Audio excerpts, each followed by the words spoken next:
नमस्कार साथियों, स्वागत है आप सभी का। दोस्तों, आज हम पावर जनरेशन, ट्रांसमिशन और डिस्ट्रीब्यूशन इस टॉपिक से एमसीक्यू करने वाले हैं और यह एमसीक्यू आपकी आगामी परीक्षा के लिए बहुत ही इम्पोर्टेंट है। चाहे आपकी एग्जाम आईटीआई टीओ की हो, चाहे एमपीबी की लाइनमैन हो, टेस्टिंग असिस्टेंट हो या प्लांट असिस्टेंट हो, इन सभी एग्जाम्स के लिए ये बहुत ही महत्वपूर्ण होने वाले हैं प्रश्न। तो इस वीडियो में आप लास्ट तक बने रहिए और कोशिश करिए हमारे सवालों के जवाब ढूंढने का। चलिए स्टार्ट करते हैं आज की क्लास।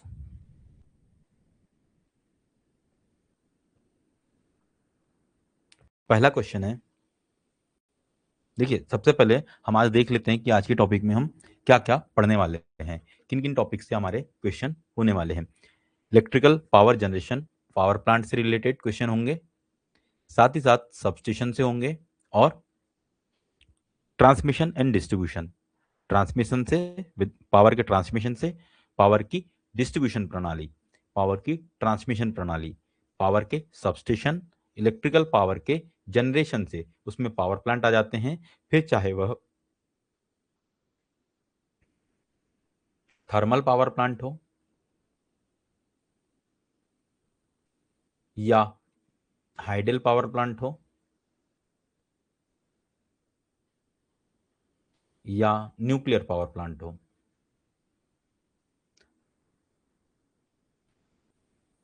ये काफी बड़ा टॉपिक है, इसलिए इसे हम दो पार्ट में डिवाइड करेंगे। इसकी दो क्लासेस होगी, आज एक पार्ट होगा और कल दूसरा पार्ट होगा। तो लास्ट तक आप बने रहिए। ठीक, स्टार्ट करते हैं आज की क्लास।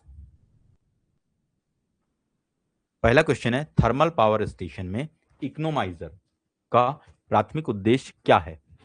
क्वेश्चन है कि थर्मल पावर स्टेशन में या थर्मल पावर प्लांट में इकोनोमाइजर का प्राथमिक उद्देश्य क्या है। ऑप्शन ए, ग्रिप गैस हो, फ्यूल गैस हो, फ्लू गैस से उष्मा निकालकर बॉयलर में जाने वाले फीड वाटर को गर्म करना, टरबाइन से निकलने वाली भाप को पानी में बदलना, भाप का तापमान और अधिक बढ़ाना, और आखिरी ऑप्शन है भट्टी में जाने वाली हवा को गर्म करना।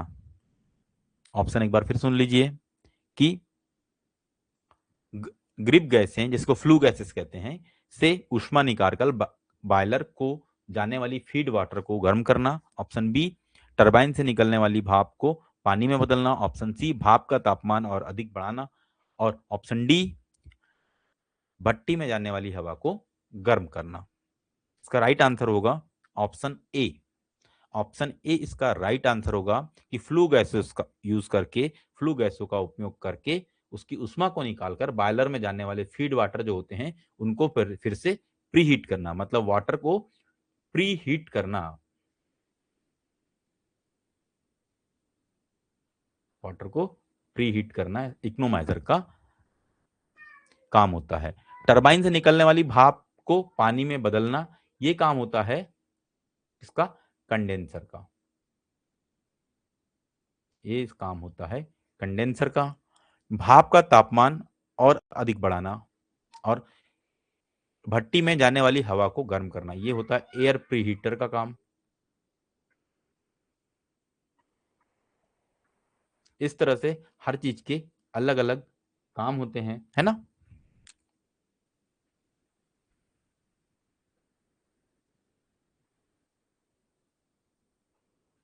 चलिए अगला क्वेश्चन है, न्यूक्लियर रिएक्टर में कैडमियम की छड़ों का क्या उपयोग है। न्यूक्लियर रिएक्टर में कैडमियम की छड़ों का क्या उपयोग है। न्यूट्रॉन को धीमा करना, न्यूट्रॉन को अवशोषित करके चैन रिएक्शन को नियंत्रित करना, रिएक्टर को ठंडा करना, और यूरेनियम को विखंडित करना।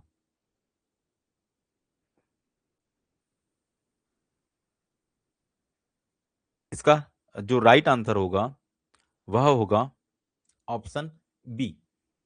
ऑप्शन बी इसका राइट आंसर होगा कि न्यूट्रॉन को अवशोषित करके चैन रिएक्शन को नियंत्रित करना। इसको कंट्रोल रॉड्स कहते हैं। ये चैन रिएक्शन को कंट्रोल करता है। कंट्रोल रॉड क्या करता है, चैन रिएक्शन को कंट्रोल करता है। ठीक है, तो कंट्रोल रॉड का यूज न्यूट्रॉन को अवशोषित करके चैन रिएक्शन को कम करना है या नियंत्रित करना होता है। ठीक है, अगला क्वेश्चन है कि हाइड्रो इलेक्ट्रिक पावर स्टेशन में सर्ज टैंक का मुख्य कार्य क्या है। हाइड्रो इलेक्ट्रिक पावर स्टेशन में सर्ज टैंक का मुख्य कार्य क्या है। पेन स्टॉक में पानी के असामान्य दबाव को नियंत्रित करना और उसे फटने से बचाना, पानी को स्टोर करके टरबाइन की गति बढ़ाना, ऑप्शन सी है टेल रेस में पानी छोड़ना, और ऑप्शन डी है टरबाइन के लिए सक्शन हेड बनाना।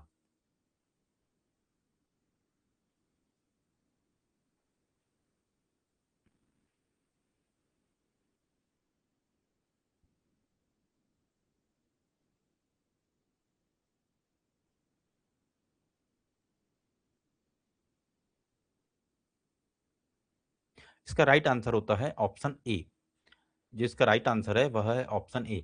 पेन स्टॉक में पानी के असमान दबाव को नियंत्रित करना और उसे फटने से बचाना। सर्ज टैंक का काम होता है कि जब लोड कम होता है ना, जब टरबाइन में लोड कम होता है तो लोड कम होने पर ज्यादा पानी का यूज नहीं होता, तो पानी का यूज नहीं होता तो गवर्निंग टरबाइन जो गवर्नर होता है ना, टरबाइन का जो गवर्नर होता है वह गेट को बंद कर देता है, जिससे पानी सर्ज टैंक में चले जाता है और जो पेन स्टॉक होता है, पेन स्टॉक पर प्रेशर कम हो जाता है।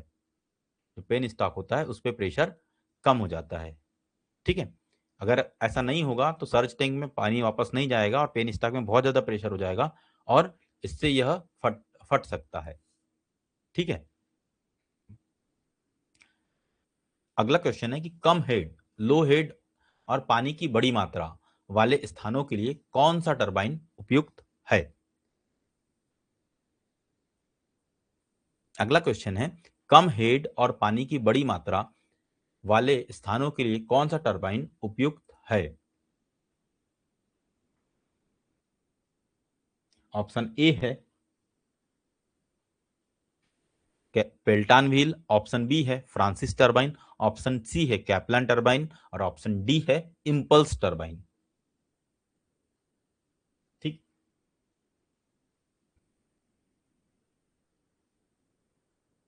इसका राइट आंसर है कैप्लान टरबाइन। इसका जो राइट आंसर होता है वह है कैप्लान टरबाइन। देखिए, जो कैप्लान टरबाइन होता है ना, वह लो हेड और पानी की अधिक मात्रा, हाई डिस्चार्ज के लिए डिजाइन की जाती है। जो कैप्लाइन टरबाइन होती है वह एक रिएक्शन प्रकार की टरबाइन है। कैप्लाइन टरबाइन जो है वह रिएक्शन और इंपल्स दो प्रकार की टरबाइन होती है ना। एक क्लासिफिकेशन होता है रिएक्शन और दूसरा होता है इंपल्स। तो ये रिएक्शन टाइप की टरबाइन है और यह लो हेड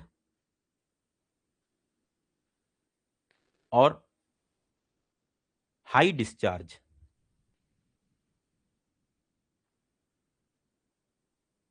लो हेड और हाई डिस्चार्ज के लिए यूज की जाती है। ठीक है, यह दो से, लो हेड मतलब 2 से 40 मीटर, 2 से 40 मीटर हेड वाली जगह पे केप्लन टरबाइन यूज की जाती है। ये सामान्यतः बड़ी नदियों में और बैराज में यूज की जाती है। देखिए, इसके अलावा ये इम्पल्स क्या है, एक क्लासिफिकेशन है, मतलब एक वर्किंग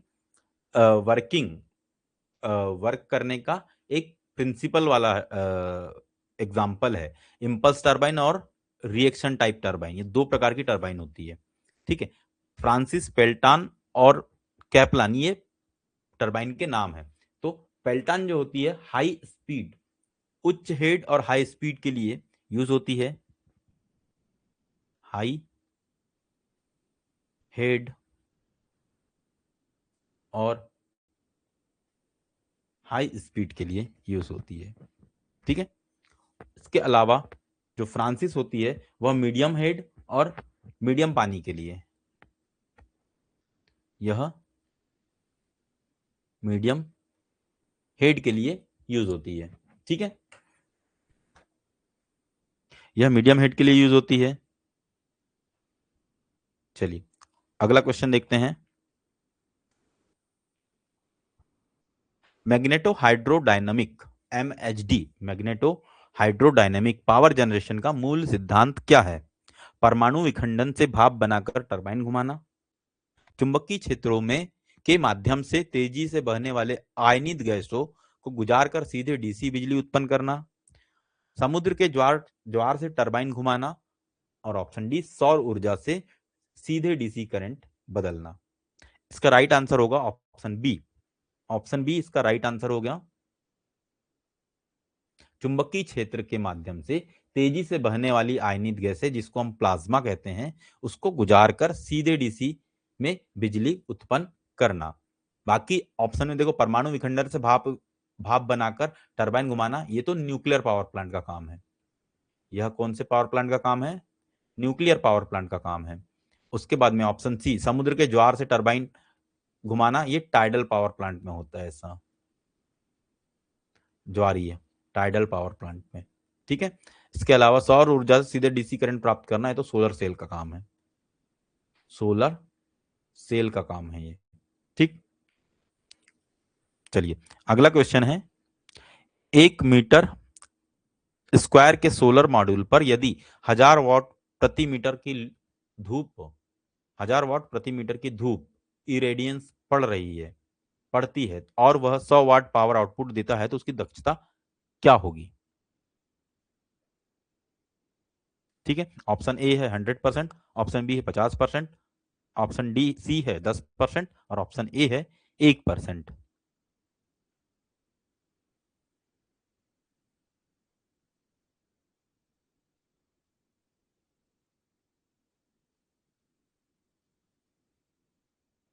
ठीक, तो देखिए दक्षता निकालना है हमको, मॉड्यूल की एफिशिएंसी निकालना है, और एफिशिएंसी बराबर क्या होती है?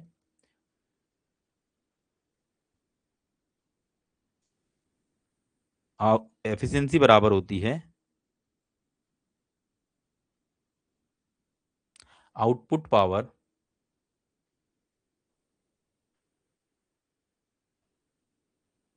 और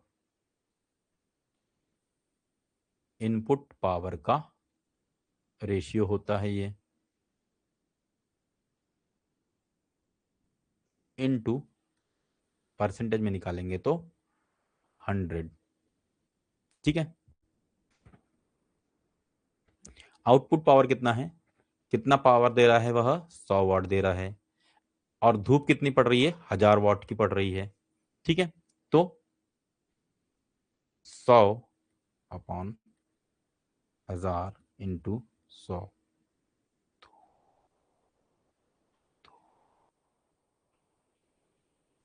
तो ये हो गया 10%। कितना आंसर आएगा? 10% इसका आंसर आएगा। ठीक है, चलिए अगला क्वेश्चन देखते हैं, ट्रांसमिशन लाइन में कोरोना प्रभाव का एक तकनीकी लाभ क्या है? ट्रांसमिशन लाइन में कोरोना प्रभाव का एक तकनीकी लाभ क्या है? यह बिजली की ट्रांसमिशन दक्षता बढ़ाता है, यह कंडक्टर के आभासी वर्चुअल डायमीटर को बढ़ाकर इलेक्ट्रोस्टैटिक स्ट्रेस को कम करता है, यह ओजोन गैस उत्पन्न करता है जो कि पर्यावरण के लिए अच्छी है, और ऑप्शन डी, यह कम्युनिकेशन लाइनों में इंटरफेरेंस को खत्म करता है, बाधा को यह खत्म करता है। ठीक है, चलिए इसका आंसर देखते हैं। इसका जो आंसर है ऑप्शन बी। ऑप्शन बी इसका राइट आंसर होगा कि यह कंडक्टर के आभासी व्यास वर्चुअल डायमीटर को बढ़ाकर इलेक्ट्रोस्टैटिक स्ट्रेस को कम करता है। क्या होता है कोरोना इफेक्ट में, कि कोरोना इफेक्ट में जैसे ये कंडक्टर है, ये चालक तार है, इसमें से करंट फ्लो हो रही है। ठीक, इस चालक तार से करंट फ्लो हो रही है, इस चालक तार के चारों ओर जो हवा है वह आयनित हो जाएगी, और आयनित होकर इनमें से भी करंट फ्लो होने लगेगा। तो अब करंट जो है, सिर्फ पहले रेड कलर कंडक्टर जो था लाल कलर से दिख रहा था, उतने में करंट फ्लो हो रही थी, लेकिन हाई वोल्टेज के कारण इसमें आजू बाजू की गैस जो है आयनित हो गई और उसमें से करंट फ्लो होने लगेगा। तो अब इलेक्ट्रोस्टैटिक स्ट्रेस जो होगा, जो वोल्टेज का जो स्ट्रेस होगा इतने हिस्से में होगा, है ना। पहले सिर्फ रेड वाले पोर्शन में स्ट्रेस था, मतलब एरिया कम स्ट्रेस ज्यादा था। अब एरिया बढ़ गया तो स्ट्रेस क्या हो जाएगा, कम हो जाएगा। तो इलेक्ट्रोस्टैटिक स्ट्रेस कम हो जाएगा इससे। ठीक, तो ऑप्शन बी इसका राइट आंसर होगा। अगला क्वेश्चन है, स्किन इफेक्ट के कारण ट्रांसमिशन लाइन पर क्या प्रभाव पड़ता है। करंट कंडक्टर की केवल बाहरी सतह पर बहता है, जिससे प्रभावी क्रॉस सेक्शन क्षेत्र कम हो जाता है और प्रतिरोध बढ़ जाता है। ऑप्शन बी है कंडक्टर का तापमान कम हो जाता है। ऑप्शन डी है डीसी करंट में यह प्रभाव सबसे अधिक होता है। और ऑप्शन डी है यह सॉलिड कंडक्टर की तुलना में स्टैंडर्ड कंडक्टर में अधिक होता है। इसका राइट आंसर होगा ऑप्शन ए।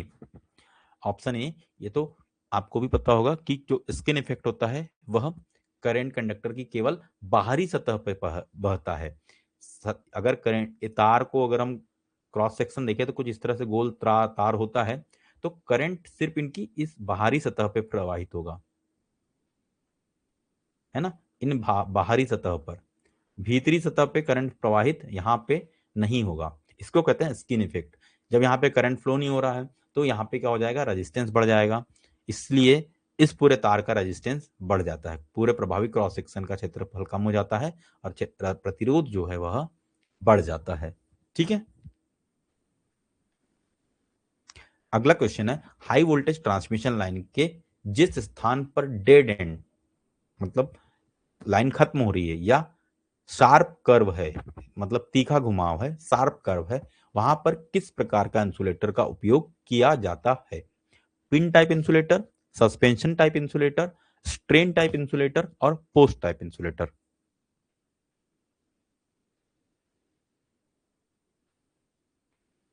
चलिए इसका आंसर देखते हैं।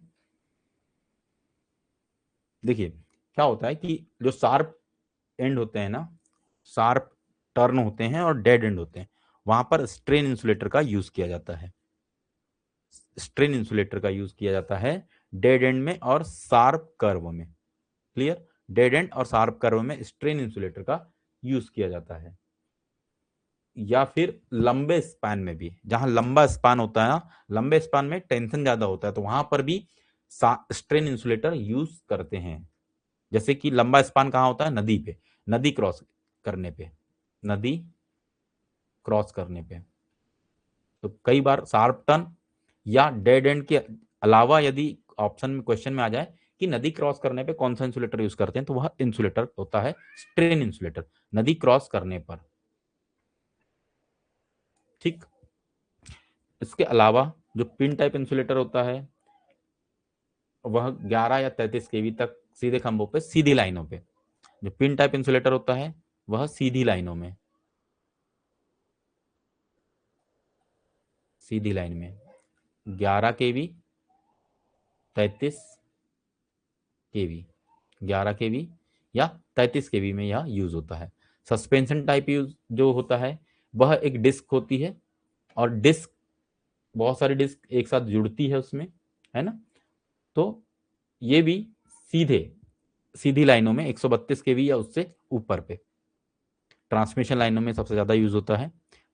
ठीक है, सीधी लाइनों में ही यह भी यूज होता है। इसके अलावा पोस्ट इंसुलेटर, जो पोस्ट इंसुलेटर होता है वह बस बार के सपोर्ट करने के लिए, सब स्टेशन में जो बस बार होता है ना, उसके सपोर्ट करने के लिए सबसे ज्यादा यूज होता है। इसके अलावा ट्रांसमिशन लाइन के एंगल और डेड एंड पर भी यह यूज होता है। ठीक है, चलिए अगला क्वेश्चन देखते हैं।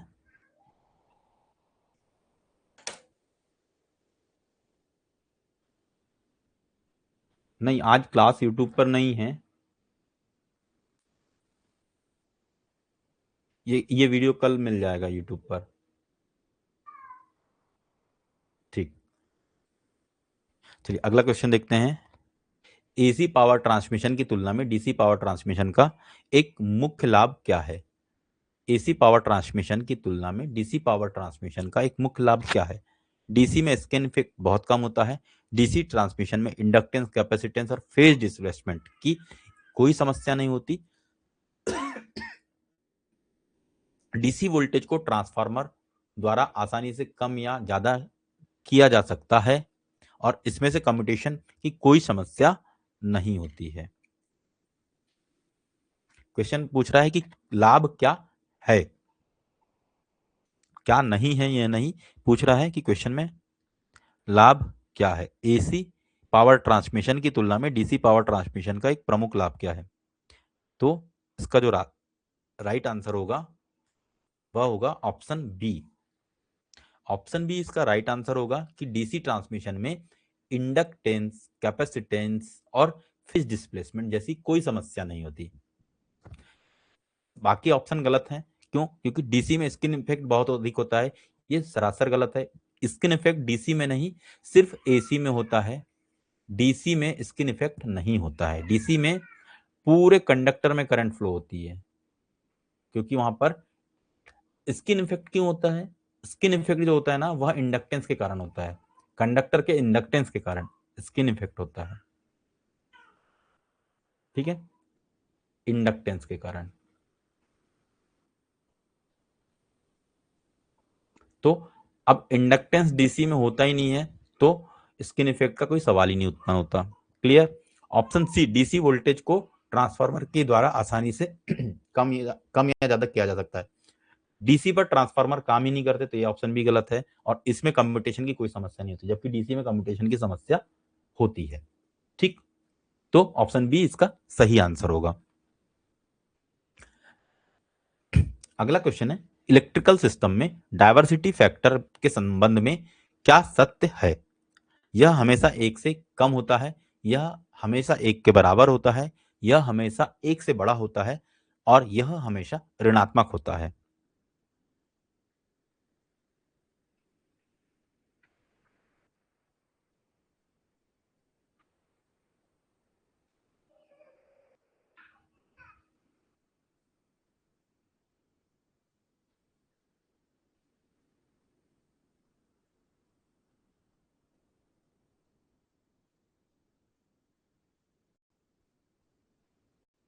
इसका जो राइट आंसर है वह है ऑप्शन सी। डायवर्सिटी फैक्टर हमेशा एक से बड़ा होता है। ठीक है, डायवर्सिटी फैक्टर जो होता है वह एक से हमेशा बड़ा होता है। ठीक, यह जो होता है ना कि डायवर्सिटी फैक्टर होता क्या है,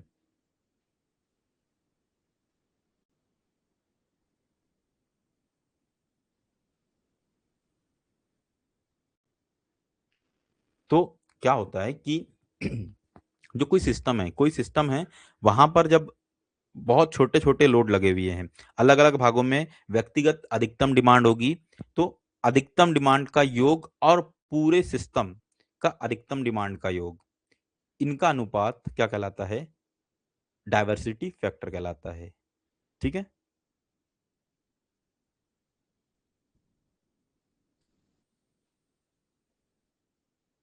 देखिए जैसे कि कोई इंडस्ट्री है, कोई इंडस्ट्री है और इस इंडस्ट्री में 10 मशीन है, तो 10 मशीन कभी भी एक साथ चालू तो होगी नहीं, है ना? कभी भी 10 मशीन से एक साथ चालू नहीं होगी। तो इन 10 मशीन का individual individual maximum demand upon इस पूरी इंडस्ट्री का, जहां पे 10 मशीन का योग है, 10 मशीन का योग का मैक्सिमम डिमांड।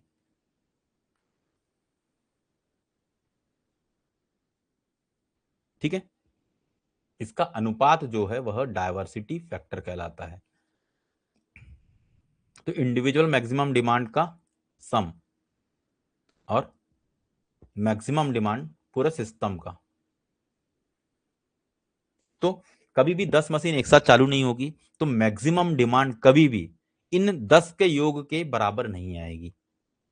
ठीक है, यहां पर आपने 10 मशीन के अधिकतम डिमांड की योग को जोड़ लिया, ये अलग अलग समय पे चालू हो रही है, तो भी आपको उनको जोड़ना है, पर किसी एक भी समय में पूरे 10 मशीन एक साथ चालू नहीं हो रही है, इसलिए इनका मैक्सिमम डिमांड कभी भी एक साथ इसके बराबर नहीं होगा, इससे हमेशा यह छोटा होगा, इसीलिए यह हमेशा एक से बड़ा होता है। ठीक, चलिए अगला क्वेश्चन देखते हैं। कैप्लान टरबाइन और फ्रांसिस टरबाइन में के बीच प्रमुख अंतर क्या है? कैप्लान टरबाइन और फ्रांसिस टरबाइन के बीच प्रमुख अंतर क्या है? कैप्लान टरबाइन उच्च हेड के लिए होता है, जबकि फ्रांसिस टरबाइन कम हेड के लिए होता है।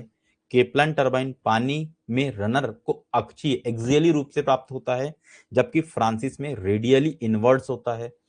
ऑप्शन सी है, फ्रांसिस टरबाइन में गाइड ब्लेड्स नहीं होती है, और ऑप्शन डी है, कैप्लान टरबाइन का उपयोग केवल थर्मल पावर प्लांट में किया जाता है। ठीक है, तो इसका जो राइट आंसर होगा वह होगा ऑप्शन बी।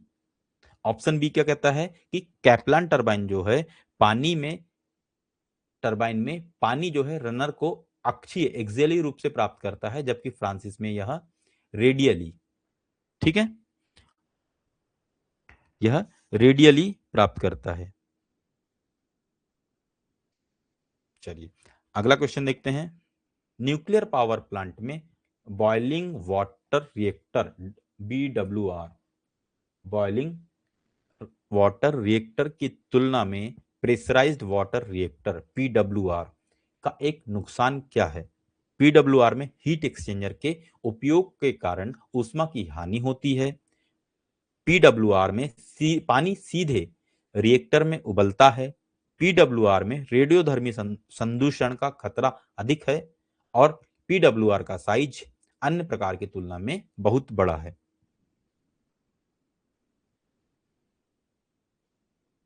इसका जो राइट आंसर होगा वह होगा ऑप्शन ए। ऑप्शन ए इसका राइट आंसर होगा कि PWR में हीट एक्सचेंजर के उपयोग के कारण ऊष्मा की हानि होती है। ठीक है, PWR में हीट एक्सचेंजर का उपयोग होता है, जिसके कारण हीट हीट लॉस होता है।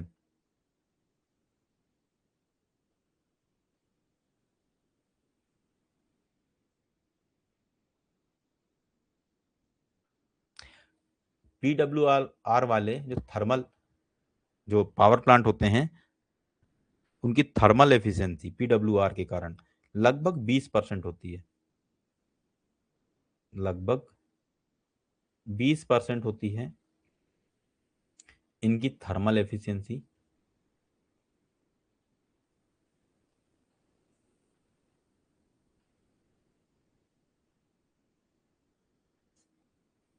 थर्मल एफिशिएंसी PWR वाले बॉयल PWR वाले पावर प्लांट में। ठीक है, अगला क्वेश्चन है कि एक डिस्टेंस रिले का कार्य सिद्धांत किस पर आधारित है? एक डिस्टेंस रिले का कार्य सिद्धांत किस पर आधारित है? लाइन में वोल्टेज में गिरावट को मापने में, ट्रांसमिशन लाइन की लंबाई के अनुपात में इंपीडेंस मापने में, केवल लाइन करंट की फ्रीक्वेंसी को मापने में, और जनरेटर के तापमान को मापने में।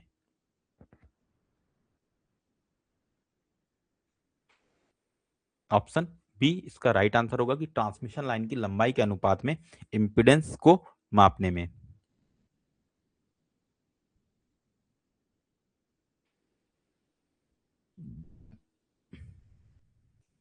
क्या होता है कि ट्रांसमिशन लाइन जो होती है ना, तो ट्रांसमिशन लाइन के का जो इंपीडेंस होता है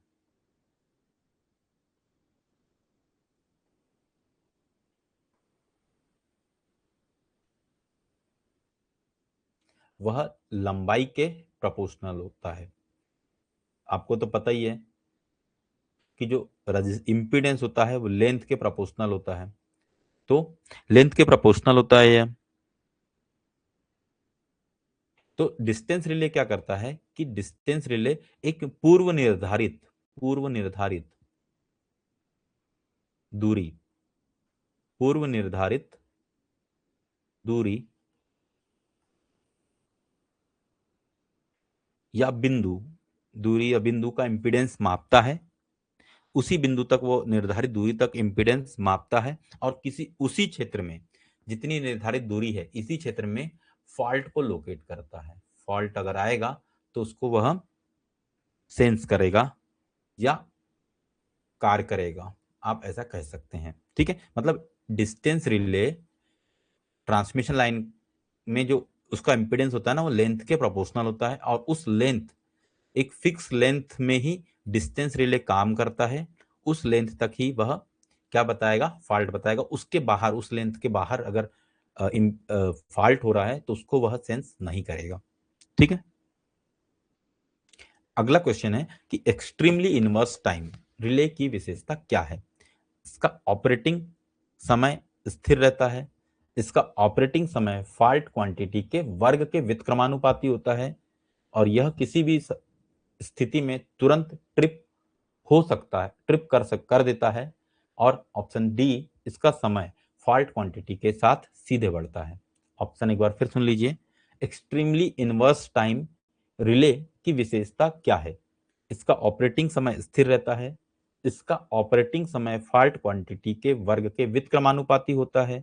यह किसी भी स्थिति में तुरंत ट्रिप कर देता है।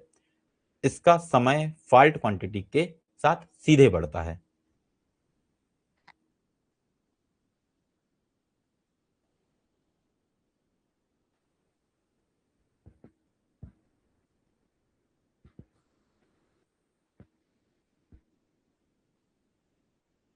तो इसका जो राइट आंसर होता है वह है ऑप्शन बी, कि इसका जो ऑपरेटिंग समय है वह फॉल्ट क्वांटिटी के वर्ग के व्युत्क्रमानुपाती होता है। इससे क्या होता है कि व्युत्क्रमानुपाती होता है, इससे होता यह है कि इसे ओवर हीटिंग से बचाता है यह, या ओवर हीटिंग से बचाता है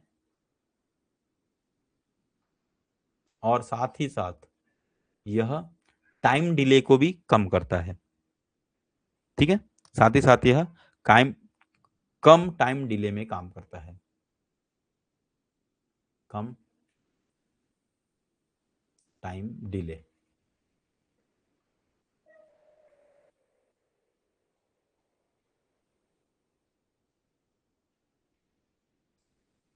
चलिए, अगला क्वेश्चन है, लंबी transmission line, long transmission line किसे माना जाता है।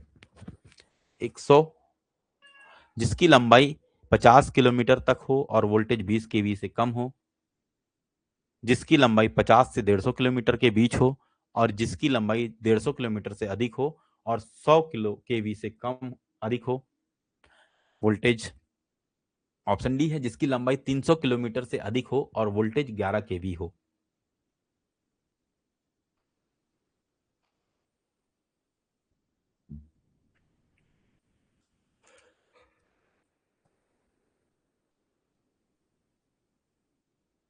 चलिए इसको देखते हैं।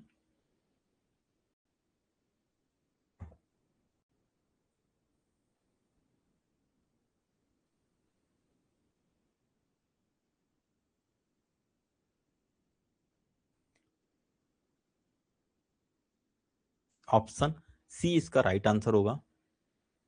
ऑप्शन सी इसका राइट आंसर होगा कि जिसकी लंबाई 150 किलोमीटर से अधिक और वोल्टेज 100 केवी से अधिक हो। ठीक है, मतलब जब ओवरहेड लाइन की लंबाई 150 किलोमीटर से अधिक होती है और वोल्टेज 100 केवी से अधिक हो, तब हम उसे लंबी ट्रांसमिशन लाइन कहेंगे।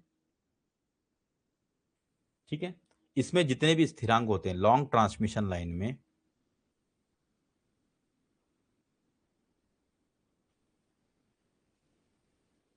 लॉन्ग ट्रांसमिशन लाइन में जितने भी स्थिरांक होंगे, जितने भी स्थिरांक होते हैं उनको यूनिफॉर्मली डिस्ट्रीब्यूट कर दिया जाता है पूरे लाइन में। यूनिफॉर्मली डिस्ट्रीब्यूट कर दिया जाता है पूरे लाइन में। ठीक है, तो एक बार हम लाइन, जगह है यहाँ है, तो लाइनों का एक बार हम क्लासिफिकेशन देख लेते हैं। तो जो शॉर्ट लाइन होती है ना, short line, short transmission line, zero से 50 किलोमीटर। मीडियम जो होती है वह होती है 50 से 150, 50 से 150 किलोमीटर। ठीक है, और लॉन्ग ट्रांसमिशन लाइन 150 से ऊपर। चलिए अगला क्वेश्चन है, कंडेंसर स्टीम पावर प्लांट के किस हिस्से को अपनी सेवाएं प्रदान करता है और कैसे? यह सीधे बॉयलर को गर्म पानी देता है, यह टरबाइन के निकास पर बहुत कम दबाव बनाता है और भाप को पानी में संघनित करता है। ऑप्शन सी है, यह टरबाइन को उच्च दबाव वाली भाप देता है, और ऑप्शन डी है, यह अल्टरनेटर को ठंडा करता है। इसका राइट आंसर है ऑप्शन बी। ऑप्शन बी इसका राइट आंसर है। यह टरबाइन के निकास पर, टरबाइन के बाद में जो भाप निकलती है, टरबाइन से जो भाप निकलती है उसको बहुत कम दबाव, उस पर बहुत कम दबाव बनाता है और उस भाप को पानी में संघनित कर लेता है, पानी में कन्वर्ट कर देता है उसको। ठीक है, कंडेंस कर देता है। संघनित करना मतलब कंडेंस करना होता है। ठीक है, चलिए अगला क्वेश्चन देखते हैं। एल्यूमिनियम कंडक्टरों को जोड़ने के लिए, एल्यूमिनियम कंडक्टर को जोड़ने के लिए इस्तेमाल किए जाने वाले ज्वाइनिंग कंपाउंड का क्या कार्य है? यह कंडक्टर को यांत्रिक शक्ति प्रदान करता है, यह हवा और नमी के प्रवेश को रोककर एल्यूमिनियम की सतह पर ऑक्साइड फिल्म को दोबारा बनने से रोकता है, यह करंट के प्रवाह को रोकता है और यह ज्वाइंट को सुंदर बनाता है।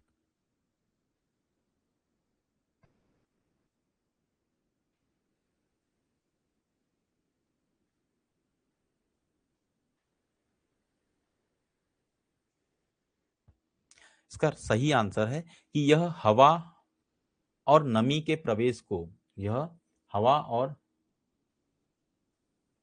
नमी के प्रवेश को रोककर एल्यूमिनियम की सतह पर ऑक्साइड फिल्म को दोबारा बनने से रोकता है।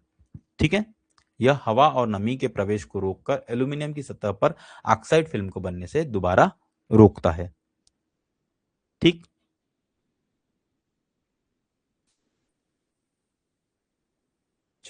अगला क्वेश्चन है, IE rule 79, Indian electricity rule 79 के अनुसार यदि कोई लो या मीडियम वोल्टेज या ओवरहेड लाइन किसी इमारत की ढलान वाली छत, pitched roof, pitched of roof, छत जो होती है ना दो प्रकार की होती है, या तो फ्लैट होगी या तो पिच्ड होगी। फ्लैट, ये छत होगी फ्लैट। ठीक है, ये छत क्या कहलाएगी? फ्लैट छत कहलाएगी।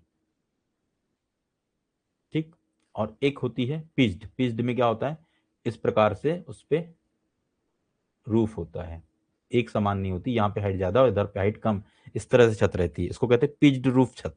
तो इस पिच्ड रूफ के ऊपर से गुजरती है तो तुरंत उस लाइन के नीचे न्यूनतम वर्टिकल क्लियरेंस कितना होना चाहिए, मतलब इसकी से कितनी ऊंचाई पे यह होना चाहिए? वह 1.219 मीटर, 2.439 मीटर, 4.572 मीटर और 5.791 मीटर।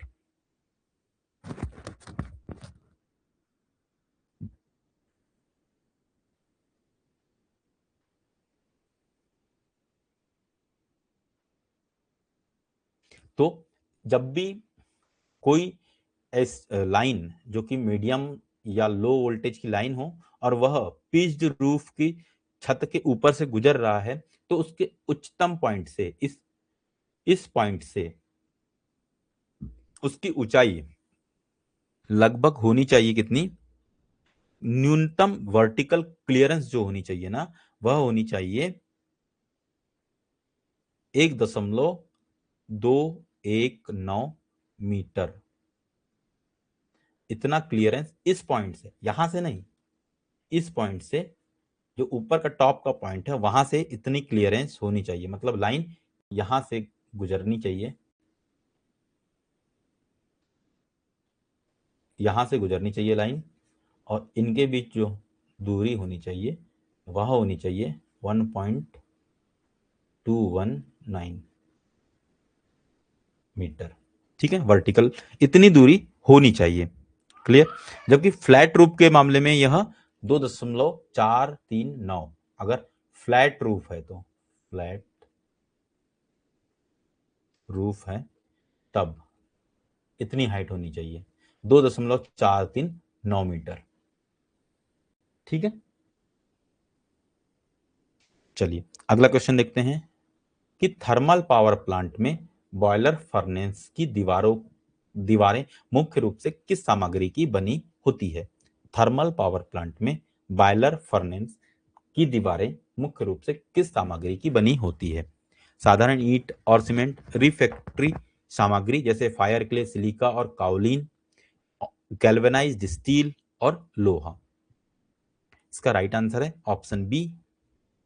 ये क्वेश्चन भी बहुत इंपॉर्टेंट है, ये पीओ के एग्जाम में एक बार आ चुका है 2017 में,